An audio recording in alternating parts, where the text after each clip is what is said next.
GMR Shopping Mall grand opening on 10th September in Miapur. అన్నీ ఉన్న అంగట్లో అన్నీ ఉన్నాయి, కానీ అల్లు నోట్ల శని ఉన్నదని ఒక సామెత ఉన్నది. సో ఆ విధంగా అన్నీ ఉన్నా కూడా ఈ ప్రజలకు ఈ సంపద మీద హక్కు లేదు. అందుకొరకే నిరాశ నిస్పృహలతో కొంతమంది తుపాకులు పడుతున్నారన్న విషయం అమిత్ షాకి అర్థమైతే ఈ సాల్వా జూడం గురించి వీటి గురించి అమిత్ షా మాట్లాడాడు.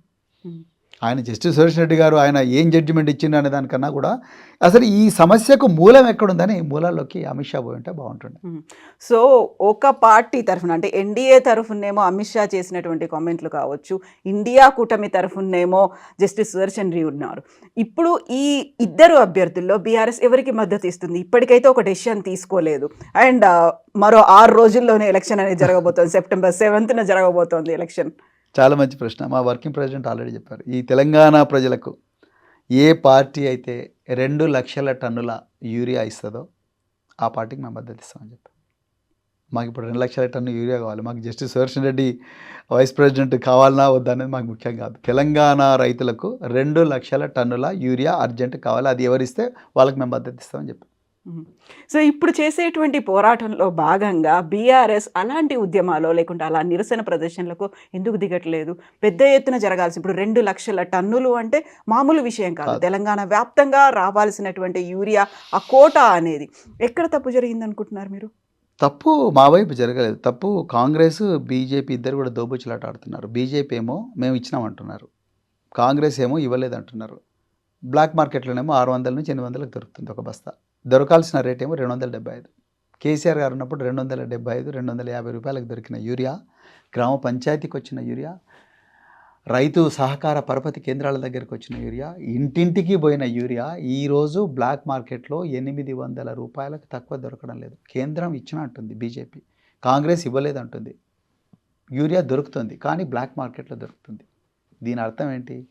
బ్లాక్ మార్కెట్లోకి కావాలనే యూరియాను పంపించి దాని ద్వారా వచ్చిన డబ్బును వాళ్ళ జోబులు నింపుకోవాలని ప్రయత్నం చేస్తున్నారు. దీని మీదనే మేము పోరాటం చేస్తున్నాం. బీఆర్ఎస్ పార్టీ ప్రతి వేదికలో కూడా, నిన్న అసెంబ్లీలో కూడా మాకు యూరియా మీద చర్చ చేద్దామన్నారు. యూరియా మీద చర్చకు మైక్ కట్ చేశారు. అంటే ఈ ప్రజల సమస్యలు ఏవైతే ఉన్నాయో ఆ సమస్యల మీద పోరాటం చేస్తున్నది కేవలం బీఆర్ఎస్ పార్టీనే, ఇంకెవరు చేయట్లేదు. కవిత గారు, మేము పోరాటం కంటిన్యూ చేస్తాం. సిబిఐ కేసున్నా లేకపోయినా, ఈడీ కేసులున్నా లేకపోయినా, ఫార్ములా ఈ కేసున్నా లేకపోయినా, మేము ప్రజల పక్షంగానే ఉంటాం. మేము రైతుల పక్షంగానే ఉంటాం, మేము నిరుద్యోగుల పక్షంగా ఉంటాం, మేము ఎస్సీ ఎస్టీ బీసీ మైనారిటీల పక్షంగా ఉంటాం. వాళ్ళ హక్కులు కాలరాయబడుతుంది. తెలంగాణ ప్రజల పక్షంగా ఉంటాం. ఇప్పుడు 2 లక్షల టన్నులు ఇప్పుడు కాంగ్రెస్ ప్రభుత్వం తెచ్చుకుంటే, కేంద్ర ప్రభుత్వం ఇస్తే ఏం చేస్తారు? ఈ 6 రోజుల్లో ఎలాంటి డెసిషన్ తీసుకుంటుంది బీఆర్ఎస్? 2 లక్షల టన్నులు తీసుకొచ్చి ముందర పెట్టమని చెప్పండి. అప్పుడు మా వర్కింగ్ ప్రెసిడెంట్ మళ్ళీ పత్రికా సమావేశం పెట్టి తప్పకుండా ఎవరికి మద్దతు ఇస్తామో చెప్తాం. మాకు 4 రాజ్యసభ సభ్యులు ఉన్నారు, వాళ్ళకు తప్పకుండా ఆదేశాలు తప్పకుండా మా పార్టీ ఇస్తుంది. కాబట్టి ముందు మాకు 2 లక్షల టన్నుల యూరియా కావాలి. కవిత గారు, అప్పుడు ఇచ్చిన వాళ్ళ వైపా లేకుంటే తెచ్చిన వాళ్ళ వైపు ఉంటారు? మా వర్కింగ్ ప్రెసిడెంట్ కేటీఆర్ గారు చాలా స్పష్టంగా చెప్పారు, ఎవరు ఇస్తే వాళ్ళ. మీరు అన్నారు, అవును, ఎవరు ఇచ్చారు ఎవరు తీసుకొచ్చారు మాకు తెలుస్తుంది కదా, ఎవరు ఇచ్చారు ఎవరు తీసుకొచ్చారు అనే దాని మీద క్లియర్గా ఐడియా వస్తుంది. సో ఇప్పుడు ఆర్ఎస్ ప్రవీణ్ కుమార్ గారి గురించి ఒక పర్సనల్ క్వశ్చన్. బీఎస్పీని వదిలేసి మీరు బీఆర్ఎస్ పార్టీలోకి వచ్చారు. వచ్చిన తర్వాత మీరు ఇక్కడ బీఆర్ఎస్ లీడర్గా you are giving that voice. BRS తరఫున పోరాటాలు ఐదర్ ఇట్ మేబీ గురుకులాల తరఫున కావచ్చు, లేకపోతే గతంలో మీరు చేపట్టినటువంటి అన్ని పనుల తరఫున ఇప్పుడు ఉన్నటువంటి సమస్యల కోసం పోరాటం చేస్తున్నారు. మీరు గతంలో సిర్పూర్ కాగజ్ నగర్ నుంచి పోటీ చేశారు. ఆ తర్వాత వెరీ రీసెంట్గా అచ్చంపేట నుంచి గువ్వల్ బాలరాజు తను బీజేపీలో జాయిన్ అయిన తర్వాత మీ పేరు ఎందుకని అచ్చంపేట నుంచి వినిపిస్తోంది? వేరే అయ్యో నా ఇప్పుడు ఎక్కడున్నారు, ఎక్కడి నుంచి పోరాటం చేస్తున్నారు? నేను సిర్పూర్లోనే ఉన్నాను. నాకు అక్కడ ఇల్లు ఉంది. మా ఇంటి నెంబర్ 3-8 కోసిని గ్రామ పంచాయతీ, కాగజ్నగర్ మండలం. నా ఓటు కూడా సిర్పూర్లోనే ఉంది. నాకు సిర్పూర్లో ఇల్లు ఉందండి. ఆ ఇల్లు కొనుక్కున్నాను నేను పుట్టింది అలంపూర్లో కావచ్చు, కానీ నా పెంపుడు తల్లి సిర్పూరే. సో నన్ను పెంచుకున్నది సిర్పూరే. సో ఈరోజు సిర్పూర్ నాకు ఒక గౌరవాన్ని ఇచ్చింది, సిర్పూర్ నాకు ఒక గుర్తింపు ఇచ్చింది, సిర్పూరు నన్ను కాపాడుకున్నది. నేను సిర్పూరు ప్రజల కోసం నా చేతనైనంత కాడికి నేను త్యాగం చేయడానికి ప్రయత్నం చేశాను. సిర్పూరు ప్రజలు చాలా వేదనలో ఉన్నారు. అత్యంత వెనుకబడ్డ ప్రాంతం సిర్పూరు. నేను ఎస్సీ సామాజిక వర్గానికి చెందిన వ్యక్తిని, కానీ సిర్పూరు జనరల్ సీటు నాకు 45,000 ఓట్లు వేశారు. మీరు ఒకసారి ఆలోచించండి, 45,000 ఓట్లు వేశారు. నేను ఎవరో కూడా తెలియదు, నా కులం చూడలేదు, నా మతం చూడలేదు, నేను ఏ ఊళ్ళో పుట్టాను. కానీ ఈసారు మా పిల్లలకు చదివి చెప్పాడు, గురుకులాల్లో చాలా గొప్పగా చేశాడు. ఈయన ఒక పోలీస్ ఆఫీసర్ ఉద్యోగాన్ని 7 సంవత్సరాల సర్వీస్ మిగిలి ఉండగానే వదులుకొని మా దగ్గరికి వచ్చాడు. ఈయన నిజంగా మాకు సరైన నాయకుడు, మాకు విముక్తి ప్రసాదిస్తాడు అని చెప్పి ఇచ్చారు. నాకు ఇల్లు ఇచ్చారు. సిర్పూరు ప్రజల వైపు నాకు గుండె ఉంటుందండి. ఎందుకంటే వాళ్ళు నిజంగా నేను ఎవరో తెలియని టైంలో నన్ను ఆదరించి నన్ను కాపాడుకొని వాళ్ళ ఆకాంక్షలకు నేను ఏదో అద్దం పడతానని చెప్పేసి వాళ్ళ ప్రయోజనాలను నేను నెరవేరుస్తానని చెప్పి వాళ్ళందరినీ ఈ దోపిడీ నుంచి రక్షిస్తానని వాళ్ళు కోరుకున్నప్పుడు, ప్రజలు కోరుకున్నప్పుడు వాళ్ళ అభిప్రాయాన్ని గౌరవించాలి కదా. సో అందుకొరకు నేను పెద్దలు గౌరవనీయులు కేసీఆర్ గారిని, కేటీఆర్ గారిని ఎట్లయినా ఒప్పించి నేను సిర్పూర్ ప్రతినిధిగా ఉండడానికి ప్రయత్నం చేస్తాను. ఎందుకంటే అక్కడ సిర్పూర్లో ఆల్రెడీ బీఆర్ఎస్ క్యాండిడేట్ ఉన్నారు. గతంలో మీరు పోటీ పడింది కూడా బీఆర్ఎస్ క్యాండిడేట్ మీద పోటీ పడ్డారు. అచ్చంపేటకి సంబంధించి చూస్తే అక్కడ ఒక వాక్యూమ్ అనేది కనిపిస్తుంది, అక్కడ నుంచి ఒక లేఖన అనేది ఉంది. కాబట్టి ఇప్పుడు ఆ క్యాండిడేట్ వెళ్ళిపోయారు, ఆ స్పేస్ అనేది ఉంది, అక్కడ ఆర్ఎస్ ప్రవీణ్ కుమార్ గారు ఫిట్ అవుతారు అనేటువంటి భావన. అందుకే కొంచెం లైట్ తీసుకున్నారు గువ్వల బాలరాజు వెళ్ళిపోయినా అనే మాట. కేసీఆర్ గారు 50 సంవత్సరాల ఆయన రాజకీయ అనుభవం అంత లేదు, నా వయసు. అయితే వారికి తప్పకుండా ఏది కరెక్ట్, ఏది ఎట్లా చేయాలి, ఎవరిని ఏ టైంలో ఎక్కడి నుంచి పోటీ చేయించాలి, అదేవిధంగా పార్టీ ప్రయోజనాలు, రాష్ట్ర ప్రయోజనాలు, రాష్ట్రంలోని అన్ని వర్గాల ప్రయోజనాలు, అదేవిధంగా ఏ నాయకుడిని ఎక్కడి నుంచి చేయిస్తే బాగుంటుంది అనేది మా అందరికన్నా వారికే బాగా తెలుసు. అయితే నేను మళ్ళీ ఏం చెప్తున్నానంటే సిర్పూరు ప్రాంత ప్రయోజనాల దృష్ట్యా, అదేవిధంగా సిర్పూర్కు నాకుండే అనుబంధం దృష్ట్యా నేను పార్టీని 99.99% ఒప్పించి నేను అక్కడి నుంచే పోటీ చేయడానికి ప్రయత్నం చేస్తాను. అయినా ఇప్పుడు అసెంబ్లీ ఎలక్షన్లు ఇప్పుడైతే లేవు కాబట్టి ఇంకా 3 సంవత్సరాల టైం ఉంది. అంతలోపల ఈ రైతుల గురించి, నిరుద్యోగుల గురించి, విద్యార్థుల గురించి, తర్వాత ఇంకా ఎన్నో సమస్యల గురించి పోరాడాల్సిన అవసరం ఉన్నది. ఇప్పుడున్న ఛాలెంజ్ అంతా స్థానిక సంస్థలు. ఈ స్థానిక సంస్థల్లో పార్టీని బలోపేతం చేయాలి. సో ఒక పోలీస్ ఆఫీసర్, ఆ తర్వాత డైరెక్టర్గా గురుకులాల్లో బాధ్యతలు స్వీకరించిన తర్వాత ఇప్పుడు మళ్ళీ రాజకీయంగా ఇది వచ్చిన తర్వాత నెక్స్ట్ మళ్ళీ ప్రజాప్రతినిధి, ఇన్ని రకాల రూపాలు, ఇన్ని రకాల అవతారాలు, ఎలా దాన్నిటిని బ్యాలెన్స్ చేసుకుని అడ్జస్ట్ చేసుకుని వెళ్తున్నారు మీరు? చాలా మంచి ప్రశ్న, ఎగ్జైటింగ్గా ఉంది జర్నీ నాకు. యాక్చువల్గా పోలీసింగ్లో పోలీస్ ఆఫీసర్గా ఎంత చేసినా ఎప్పుడు ఒక మీమాంస అయితే ఉండదు. అంటే మీకు హానెస్ట్గా చెప్తున్నా, మనం ఎవరి కోసం ఈ ఉద్యోగం చేస్తున్నాం అనేది అప్పుడప్పుడు అనిపిస్తుంది. చెట్ల కింద, ఊరి బయట, రోడ్ల దగ్గర, పోలీస్ స్టేషన్కు దూరంగా, భయంగా బిక్కు అంటూ పేద ప్రజలు చెప్పులు కూడా లేకుండా ఎస్ఐకి, కానిస్టేబుల్కి భయపడుతూ ఉంటారండి. సమాజాన్ని అనాదిగా దోపిడీ చేస్తూ ఆధిపత్యంతో తెల్లబట్టలు వేసుకొని లగ్జరీ కార్లలో తిరుగుతున్న వ్యక్తులేమో ఏకంగా పోలీస్ స్టేషన్ లోపలికి పోయి కూర్చుంటారు. వాళ్ళే రేపు పొద్దున ప్రజాపతిలు అవుతారు.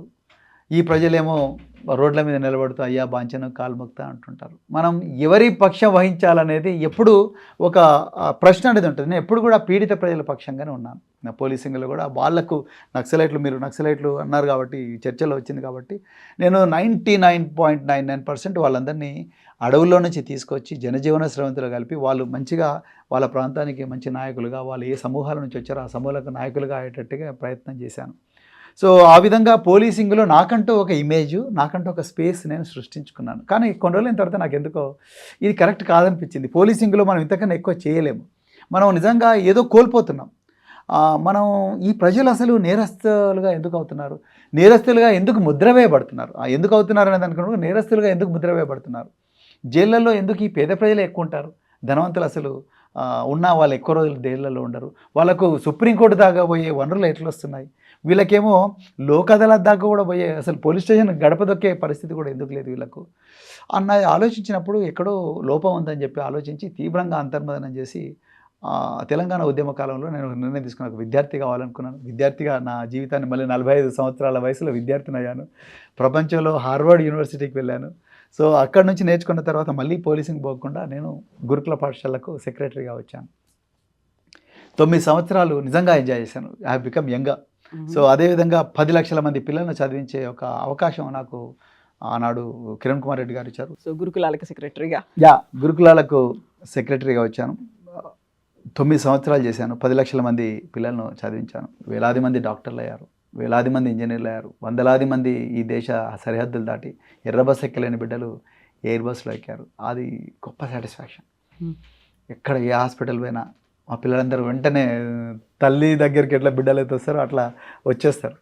సో వచ్చేసారి నేను మీ స్టూడెంట్ అని డాక్టర్లు, కార్డియాలజిస్టులు, డెర్మటాలజిస్టులు, తర్వాత ఆర్థోపెడిక్ సర్జన్స్, నర్సెస్, అట్లనే ఏ డిపార్ట్మెంట్ పోయినా కూడా సార్ నేను మీ స్టూడెంట్ అని చెప్తారు. పోలీస్ ఆఫీసర్స్ వందల మంది మా స్టూడెంట్స్ ఉన్నారు, కానిస్టేబుల్స్ వేల మంది ఉన్నారు.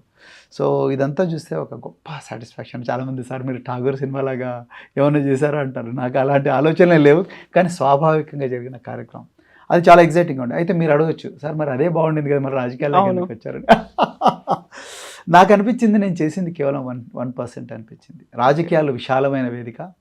ఈ దేశంలో బహుజన వర్గాలు ఎప్పుడు కూడా పీడితులుగానే ఉంటున్నారు. నేను ఇంతకుముందు పోలీస్ స్టేషన్ ఎగ్జాంపుల్ చెప్పాను కదా, వాళ్ళందరికీ డాక్టర్ బిఆర్ అంబేద్కర్ గారు చెప్పినట్టుగా రాజ్యాధికారమే అంతిమ లక్ష్యం, ఓట్ హమారా రాజ్ తుమారా అని కాన్షీరామ్ గారు ఒక గొప్ప నినాదం ఇచ్చారు. సో ఓట్లు మావి, సీట్లు మీవా, నహి చెలేగా అన్నారా అని. ఈ 85% 90% ఉండే ప్రజలకు ఒక గొప్ప వాయిస్ ఇవ్వాలని చెప్పేసి నేను వచ్చాను. సో ఆ బహుజన్ సమాజ్ పార్టీలో ఉన్న 2.5 సంవత్సరాలు కూడా నేను 350 రోజులు ఇంటి నుంచి దూరంగా ఉన్నాను. 4,000 గ్రామాలు తిరిగాను, 50,000 కిలోమీటర్లు ప్రయాణం చేశాను. అయితే చివరిలో నాకు ఆ పార్టీ యొక్క వ్యూహము, ఎత్తుగడలు కరెక్ట్గా అనిపించలేదు. ఎలక్షన్ల దగ్గరకు వచ్చేసరికల్లా పార్టీ వ్యూహం, ఎత్తుగడలు మారిపోతున్నాయి.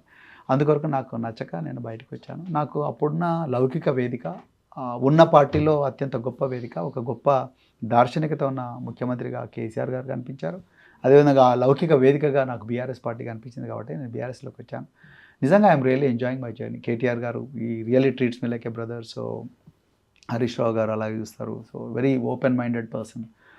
కేటీఆర్ గారు ప్రత్యేకించి very genuine human being. So absolutely no hangups, నోబెల్ని దాచుకోరు, కరెక్ట్గా డైరెక్షన్ ఇస్తారు. సో అందుకొరకు I feel very happy about working in BRS and పాలిటిక్స్లో, పర్టికులర్లీ పాలిటిక్స్లో.